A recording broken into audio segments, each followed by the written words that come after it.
Como se aposentar na agricultura com pouca documentação? Se você não tem a documentação completa, se você já teve uma negativa do INSS, você sabe que o INSS só vai aceitar a documentação ali ano a ano acerca da sua produção. E a gente sabe que a pessoa que trabalha na agricultura muitas vezes não tem essa preocupação, não tem essa documentação completa. Então acaba sendo muito mais difícil de você se aposentar perante o INSS ou perante a Justiça. E lembrando que esse vídeo aqui ele faz parte de uma playlist que eu estou fazendo só acerca de trabalho rural, então se você não assistiu, vou deixar o link aqui. A gente fala desde o início, desde que quem tem direito a se aposentar perante a agricultura, quais são os documentos mais importantes, quais são os documentos que o INSS aceita sem maiores questionamentos, quais são os documentos melhores, né, para o INSS.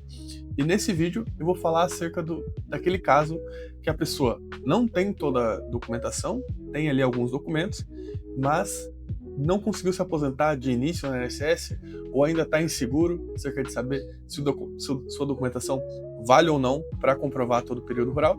Então, nesse vídeo eu vou falar sem enrolação como você faz na situação que você tem pouco documento para se aposentar perante o INSS. Fica até o final, eu tenho certeza que eu vou sanar suas dúvidas. Então, primeiro de tudo, como eu mencionei no último vídeo, o INSS é muito restritivo. Se você não tiver toda a documentação ano a ano, muito provavelmente o INSS vai negar seu benefício. Mas isso significa que a pessoa que tem pouca documentação nunca vai conseguir se aposentar? Não, essa não é a realidade e principalmente isso não é o que a gente vê nos tribunais. Como eu mencionei também no último vídeo, os tribunais tendem a flexibilizar o entendimento, ou seja, é muito mais simples você se aposentar com pouco documento na justiça do que no INSS. E lembrando aqui, sempre que a gente fala sobre aposentadoria, primeiro o pedido tem que ser feito no INSS e se ele não der certo, você pode realizar ele novamente na justiça. Então, a gente tem 2 graus diferentes de jurisdição, de órgãos que vão analisar esse benefício, melhor falando. Então, o que a legislação e o que os tribunais entendem como documentação apta para você se aposentar na roça? Os tribunais e a jurisprudência, que são as decisões dos tribunais, eles entendem que você precisa de início de prova documental, ou seja, alguns documentos, mesmo que deem apenas o indício de que você é um trabalhador rural, somado com prova testemunhal robusta. E o que isso significa na prática?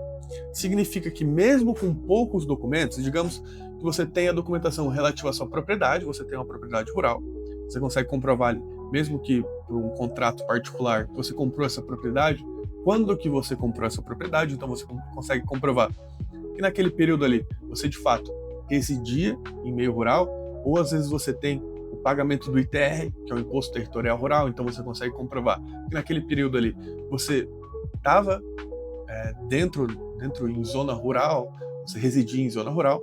Às vezes você não tem a documentação ano a ano, porque como eu já mencionei aqui, o documento mais importante que você vai utilizar para se aposentar na roça é a nota fiscal do produtor rural. Se você tiver ano a ano a nota fiscal de produtor rural, você consegue se aposentar até perante o INSS, muito rápido e muito simples. Agora, se você não tem essas notas ano a ano, ou você tem uma a cada 3 anos, ou você tem notas no início e não tem lá no fim, ou você tem lá no fim e não tem no início, essa documentação está incompleta, o que você precisa são de testemunhas, boas testemunhas, que conhecem a sua propriedade, conhecem o que você produz na sua propriedade e que é melhor, né, que as testemunhas residam em local próximo. E por que residam em local próximo? Porque aí elas vão poder afirmar que elas de fato elas viram você trabalhando, elas sabem o que você produz, elas sabem qual o tamanho da sua propriedade. São todas questões que o juiz vai perguntar para elas durante a audiência. E por que esses pontos são muito importantes? Porque se você conseguir comprovar por início de prova material, e aí o juiz entende que as pessoas que residem em local rural, muitas das vezes elas não têm toda a documentação completa, elas vão ter ali o início de prova, vão ter, às vezes, alguns documentos da vida civil, como eu já mencionei em outro vídeo, às vezes você não tem os comprovantes que você trabalhou, mas toda vez que você assina um documento, você coloca o seu nome, você coloca agricultor. Então, às vezes você tem no seu certidão de casamento, às vezes você comprou uma propriedade, está lá seu nome como agricultor, você assinou um contrato como testemunha e está lá como agricultor, você assinou um contrato também como avalista, você coloca a sua profissão como agricultor, tudo isso vale de início de prova material. Porque se você é agricultor, você declara que sua profissão é agricultor. Então, o judiciário entende isso e releva, então eles consideram esses documentos como início de prova material. Tudo que é documentação relativa ao trabalho rural, vale. Aí, se você tiver prova testemunhal apta, ou seja, que nem eu mencionei aqui, pessoas que conhecem a sua realidade, porque o juiz, na hora da audiência, ele vai perguntar, fulano de tal, você conhece tal pessoa? Conheço. Você sabe o que ele produz na propriedade dele? Essa pessoa vai ter que falar, produz tanto. Aí qual é mais ou menos o tamanho dessa propriedade? A pessoa não precisa falar, não, é 72 hectares. Só cerca de tantos hectares, é uma propriedade pequena, é uma propriedade média. Então, desde que a pessoa tenha, as testemunhas saibam mais ou menos qual é o tamanho da sua propriedade. Então, você já viu essa pessoa trabalhando? Já vi essa pessoa trabalhando. Essa pessoa, ela detém maquinário agrícola? Então, lembra lá no primeiro vídeo, quando eu falo acerca de quem tem direito ou não do trabalho rural, eu menciono que são os pequenos agricultores. Então, se você desenvolve a sua atividade com tratores, com colheitadeira, muito provavelmente você não vai se enquadrar nessa condição de pequeno agricultor. Então, o juiz vai perguntar essas questões para a testemunha.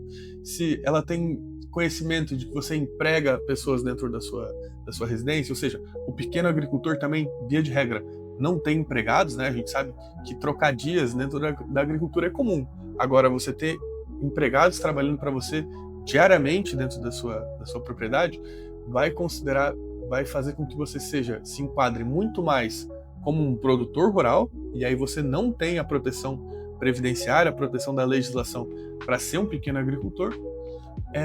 Dentro dessas situações, você acaba se desenquadrando como pequeno agricultor. Às vezes o juiz vai até perguntar se ele sabe de alguma fonte de renda da família. Então, tudo isso é muito importante. A testemunha tem que saber qual é a sua realidade da sua propriedade. Ela não precisa mentir. Ela precisa só entender que você é um pequeno produtor, como você produz e as características do trabalho que você produz dentro da sua propriedade. E só fazendo um parênteses, pessoal, acerca desses vídeos aqui, eu tô sempre pedindo para que, se você gostou, se essa informação tá sendo valiosa para você se inscrever, deixar um like no canal. Isso ajuda muito na divulgação. Esses vídeos dão um trabalho para fazer. Então, só fazendo o fechamento aqui, para você que tem poucos documentos, tem uma documentação incompleta, mas mesmo assim quer se aposentar como agricultor, saiba, é possível.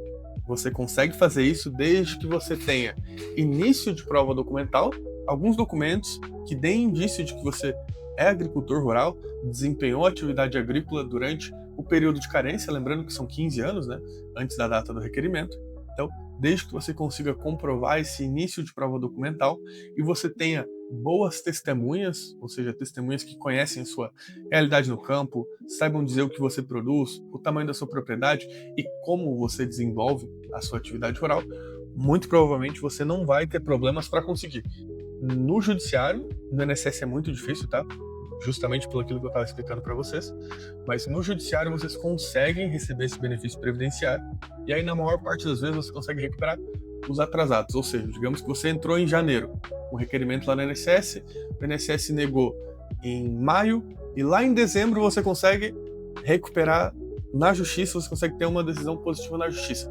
Você recebe os atrasados desde janeiro até dezembro, então o INSS é condenado a pagar todo esse período. E por quê? Porque a justiça considera que se o INSS negou um benefício que foi concedido na justiça, o INSS errou. Então, se o INSS errou, ele tem que pagar os valores em atraso do seu benefício. Então, é uma situação que pelo menos demora, mas você consegue trazer de volta esse valor aí que você tinha para receber. Então, um dinheiro que é seu e que é direito seu. Então, pessoal, se vocês gostaram desse vídeo, gostaram das informações aqui, não se esqueça de deixar um like, se inscrever no canal. E muito obrigado. E até o próximo vídeo, em que eu vou trazer casos reais acerca de como o judiciário entende acerca de trabalho rural, o que eles consideram, o que eles não consideram, e os principais erros que podem fazer com que você perca sua aposentadoria rural e tenha problemas aí para se aposentar no futuro e acabe perdendo sua aposentadoria ou tenha que recorrer a outro método para se aposentar, talvez se aposentar mais tarde ou tenha que pagar contribuições, enfim. Vou trazer essas informações no próximo vídeo. Fica ligado que eu tenho certeza que você vai sair dessa playlist aqui sabendo tudo que você precisa saber acerca de trabalho rural. Muito obrigado e até a próxima.